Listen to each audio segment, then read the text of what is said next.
ఓం శ్రీ గురుభ్యో నమ. అంగారకాయ విద్మహే శక్తిహస్తాయ ధీమహి తన్నో భౌమ ప్రచోదయాత్. ఓం శ్రీ మాత్రే నమ.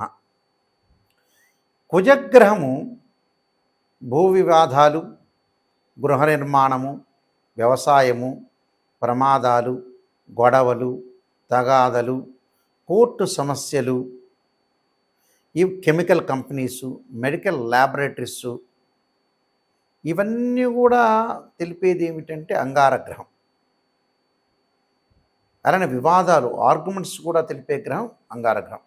అంగారగ్రహం ఆగస్టు 26వ తారీఖు సోమవారం మధ్యాహ్నం 3:25 మృగశిరా నక్షత్రం 3వ పాదం ప్రవేశించటంతో పాటు అక్టోబర్ ప్రవేశించేయటం, అక్టోబర్ 20 ఆదివారం మధ్యాహ్నం 1:30 కుజుడు ముఖ్యంగా మృగశిర 3, 4, ఆరుద్ర నక్షత్రం 1, 2, 3, 4 పాదాలు, పునరస్సు నక్షత్రం 1, 2, 3 పాదాల్లో కుజుడు 55 రోజుల పాటు మిథున రాశిలో సంచారం చేస్తాడు. అంటే ఆగస్టు 26 నుంచి అక్టోబర్ 20వ తారీఖు వరకు కూడా మిథున రాశిలో కుజుడు యొక్క సంచారం వల్ల ఆ ద్వాదశ రాశుల వాళ్ళకి ఎలాంటి ఫలితాలు ఉంటాయి. అందులో ముఖ్యంగా మృగశిరా నక్షత్రం 3, 4 పాదాలు, ఆరుద్ర నక్షత్రం 1, 2, 3, 4 పాదాల వాళ్ళకి, పునరస్సు నక్షత్రం 1, 2, 3 పాదాల వాళ్ళకి కూడా ఏ విధంగా ఉండబోతుంది, ద్వాదశ రాశుల వాళ్ళకి ఏ విధంగా ఉండబోతుంది. కుజుడు 55 రోజుల పాటు సంచారం చేస్తుంటాడు. సహజంగా తన రాశి నుంచి మనం చూసుకునే వ్యక్తులందరూ కూడా ఇదంతా కూడా గోచార ఫలితం అంటారు. అంటే this is the transit system అంటారు. 3, 6, 11 స్థానాల్లో ఉంటే కుజుడు మంచివాడు, మిగతా స్థానాల్లో ఉంటే మిశ్రమైన ఫలితాలు జరిగే అవకాశాలు, చెడు ఫలితాలు జరిగే అవకాశం అనేది ఒకటి ఉంటుంది. ద్వాదశ రాశుల వాళ్ళకి ఏ విధంగా ఉండబోతుందో ఒకసారి మనం పరిశీలన చేద్దాం. సింహరాశి వాళ్ళకి లాభస్థానంలో కుజుడు వల్ల భూములు కొనుగోలు చేస్తారు. అంటే ఏవో కొన్ని స్థలాలు, ఇళ్ళు కొనుగోలు చేయటం, రైతులకు అనుకూలంగా ఉండటం, మంచి పంటలు రావటం, భూ వివాదాలు, గతంలో భూమి పంచాయతీలు కొన్ని ఉంటాయి. అంటే ఏదైతే ఒక ప్లాట్స్కి సంబంధించిన కానీ, అగ్రికల్చర్ ల్యాండ్ కానీ, ఇలాంటి వాటికి ఏదో డిస్ప్యూట్స్ ల్యాండ్స్ అని, లేకపోతే అన్నదమ్ముల మధ్యలో కొన్ని ఆర్గ్యుమెంట్స్ కానీ, ఇలాంటి కొన్ని ఉంటాయి. అంటే వీళ్ళందరూ కూడా కోర్టుకు వెళ్ళటం, ఇలాంటి యొక్క పరిష్కారం అనేది జరుగుతుంటుంది. వీళ్ళకి పరిష్కారం చేసి ఒక సొల్యూషన్ దొరికే అవకాశం అనేది ఒకటి ఉంటుంది. గృహ నిర్మాణం, వ్యవసాయ భూములు కొనుగోలు చేయటం, వ్యవసాయ భూములు ఏదైతే ఉంటుందో కొనుగోలు చేస్తారు. తగాదలు, గొడవలకి తగ్గుతూ ఉంటాయి వీళ్ళకి. అంటే ఏదైతే శత్రువృద్ధి తగ్గటం, ఆ శత్రువులు మిత్రులుగా మారిపోతున్నారు. అంటే ఆర్గ్యుమెంట్స్, వివాదాలన్నీ తగ్గిపోయి ఒక క్లారిటీగా పిక్చర్కి వచ్చేస్తారండి. నేను ఇది చేయకూడదు, ఎవరితో వివాదాలు చేసుకోకూడదు, ఎవరైనా పోతే పోయిన వాళ్ళ డబ్బు మనం వదులుకున్నా సరే వాడితో గొడవలు పట్టం ఎందుకని ఒక క్లారిటీకి వచ్చేస్తారు. అన్నదమ్ముల ద్వారా కూడా కోర్టు డబ్బులు పరిష్కారం దొరుకుతాయి. పిత్రార్జితం కలిసి రావటం, ధనము, నూతన వస్త్రలాభం, శీఘ్ర కార్యసిద్ధి ఏదైతే ఉంటుందో మన కార్యక్రమాలు చేయాలనుకుంటా అలాంటి ధైర్యము కలగటం, భయం తొలగిపోతుంది, సుఖము, సంతోషము, ఆరోగ్య లాభం, ధనలాభం, సంతోషము, వస్త్ర ప్రాప్తి అంటే వస్త్రాలు రెండూ కూడా కొనుగోలు చేస్తారు. అంటే గృహ ఉపకరణాలు, వస్తువులు కొనుగోలు చేస్తారు, మందులు కొనుగోలు చేస్తారు, మెడికల్ వ్యాపారం ప్రారంభం చేస్తారు, రియల్ ఎస్టేట్ వ్యాపారం ప్రారంభం చేస్తారు, అగ్రికల్చర్ లాంటి రైతులకు బాగుంటుంది, కెమికల్ కంపెనీస్, ల్యాబొరేటరీస్, నూతన వ్యాపారాలు ప్రారంభం చేయటం, వ్యాపార భాగస్వామ్యం బాగా కలిసి రావటం, విద్యార్థులకు చదువు పట్ల కొంత ఆసక్తి పెరుగుతుంటుంది. స్త్రీలకు వచ్చేటప్పుడు గల ఏదో పని చేయాలి ఒక తపన, ఆలోచన బాగా పెరగటం ఒకటి, ప్రయత్నకార్య జయము, ధైర్యం కలిగే అవకాశాలు ఎక్కువ ఉంటాయి. అంటే ఇవన్నీ కూడా వాళ్ళకు కలుగుతుంటాయి. అంటే లాభంలో కుజుడు వల్ల భూ సంబంధమైన వ్యవహారాల్లో కానీ, కోర్టు సమస్యలు కానీ, పోలీస్ స్టేషన్లు కానీ, ఇవన్నీ వివాదాలు పరిష్కారం అవుతాయి. గవర్నమెంట్ సంబంధించిన సెక్టార్లో ఏదైతే పోలీస్ డిపార్ట్మెంట్లో కానీ, న్యాయ వ్యవస్థలో కానీ, రెవెన్యూ డిపార్ట్మెంట్లో కానీ ఇలాంటి వ్యక్తులకు చాలామంది కూడా జాబులు వచ్చే అవకాశాలు ఎక్కువ ఉన్నాయి. రెవెన్యూ డిపార్ట్మెంట్ వాళ్ళు వివాదాలు ఇరుక్కోకుండా కొద్దిగా శ్రద్ధ పెట్టాలి.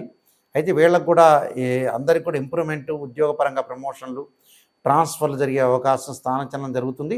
ఈ స్థానచలనంతో పాటు ముఖ్యంగా డబ్బులు అంటే ధనం పరంగా ఇబ్బందులు లేకుండా ఉండటమే కాకుండా మనీ అనేది బాగా ఇంక్రీజ్ అయ్యే అవకాశాలు ఉన్నాయి. కాబట్టి వీళ్ళకి వెల్ అండ్ గుడ్, కుజుడు అనేది లాభం కలుగుతుంది. మీ ప్రయత్నాలన్నీ కూడా మీరు ప్రొసీడ్ కాండి, మీకు మంచి జరిగే అవకాశం ఖచ్చితంగా ఉంటుంది. ఈ రాశి వాళ్ళందరూ కూడా అంగారకుడి యొక్క అనుగ్రహాన్ని మనం ఎప్పుడూ కూడా పొందాలంటే కొన్ని మార్గాలు ఉన్నాయి. వేదాల్లో చెప్పినట్టుగా అంగారకుడి యొక్క జపం చేసుకోవాలి. ఏం జపం చేయాలి? అంగారకుడి యొక్క గాయత్రి మంత్రం ఉంటుంది, అంగారకుడి యొక్క శ్లోకము ఉంటుంది. మంగళవారం రోజున ప్రాతకాలంలో కానీ ప్రదోష కాలంలో కానీ చేయాలి. ఏ మంత్రాలు చేయాలి? అంగారకాయ ఉద్మే శక్తి అస్తాయి ధీమే తన్నో భౌమ ప్రచోదయాత్ అనే మంత్రాన్ని, ధరణీగర్భ సంభూతం విద్యుత్కాంతి సమప్రభం కుమార శక్తి అస్తంచ మంగళం ప్రణమామ్యం అనే మంత్రాన్ని చక్కగా చదువుకోవాలి మంగళవారం పూట. అంటే ప్రతి మంగళవారం కూడా 21 సార్లు కానీ, 27 కానీ, 54 కానీ, 108 సార్లు కానీ చదవటం చాలా మంచిది. ఒక మంగళవారం రోజున మనం చేయాల్సిన పని ఏమిటి అని అంటే రాహుకాలంలో దీపం పెట్టాలి. ఒక మంగళవారం చక్కగా ఎప్పుడు పెట్టాలి? కుజహోర ఉంటుంది ప్రాతకాలంలో, కుజహోరలో పెట్టడం ఒకటి. కందులతో చేసిన ఏదైనా సరే ప్రసాదాన్ని తయారు చేసి ఒక దేవాలయాన్ని ఇచ్చి మంగళవారం రోజునే మనం తయారు చేయాలి ఇంట్లో. మంగళవారం రోజునే ఆ దేవాలయంలో ప్రధాన అర్చకులకు ఇవ్వాలి.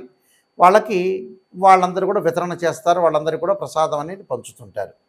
అది ఒక వారం చేయాలి. మరొక వారం ఏం చేయాలి? అంగారక స్తోత్ర పాలన చేయాలి. రుణబాధలు తగ్గుతుంటాయి, ఆరోగ్యపరంగా ఇబ్బందులు జరుగుతున్నాయి, ప్రమాదాలు తగ్గే అవకాశాలు ఉంటాయి.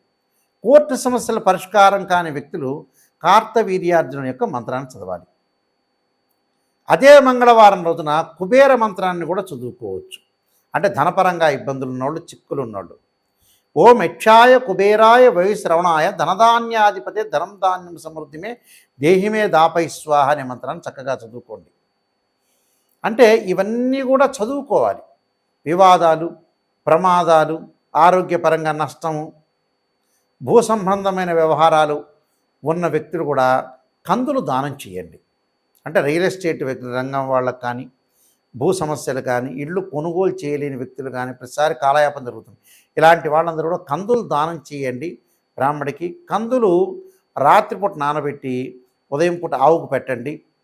వీలైతే అంగారక జపాన్ని చేపించండి. దీనికంటే శ్రేష్టమైంది ఏంటంటే 10 శివలింగాలు పెట్టి అంగారక పాశుపతాశ్రుద్రాభిషేకం. కుజదోషం అంటారు. 2, 4, 7, 8, 12 స్థానాల్లో ఉంటే కుజదోషం అంటారు. కుజదోషం ఉండి వివాహం కాని వ్యక్తులు కూడా అంగారక జపము, అంగారక పాశుపతాశ్రుద్రాభిషేకం చాలా పవర్ఫుల్. 10 శివలింగాలు పెట్టి అంగారక హోమం చేయాలి. అలానే కందులు దానం చేయాలి. ఎర్రని వస్త్రంలో కందులు పెట్టి దానం చేయటం. అంగారకుడి యొక్క అభిషేకాన్ని చెరుకు రసంతో చేయండి. అంటే చెరుకు రసం, పండ్ల రసంతో అభిషేకం చేస్తే చాలా మంచిది. నేను చెప్పిన ప్రక్రియలన్నీ కూడా ఒక్కొక్క వారంలో ఒక్కొక్కటి చేస్తూ ఉండండి. ఎందుకంటే మనకి 55 రోజుల కాలంలో చాలా మంగళవారాలు వస్తాయి కాబట్టి అప్పుడు చెయ్యండి. చేస్తే చాలా మంచి జరిగే అవకాశాలు ఉంటాయి. సహజంగా కుజుడు 45 రోజుల పాటే ఉంటాడు. ఈసారి ఏంటంటే ఒక రకంగా ఒక 55 రోజుల కాలం పాటు కుజుడు ఉంటాడు కాబట్టి మనం చక్కగా అంగారకుడి యొక్క ప్రార్థన చేస్తే మనకి అన్ని మంచి జరిగే అవకాశం ఉంటుంది.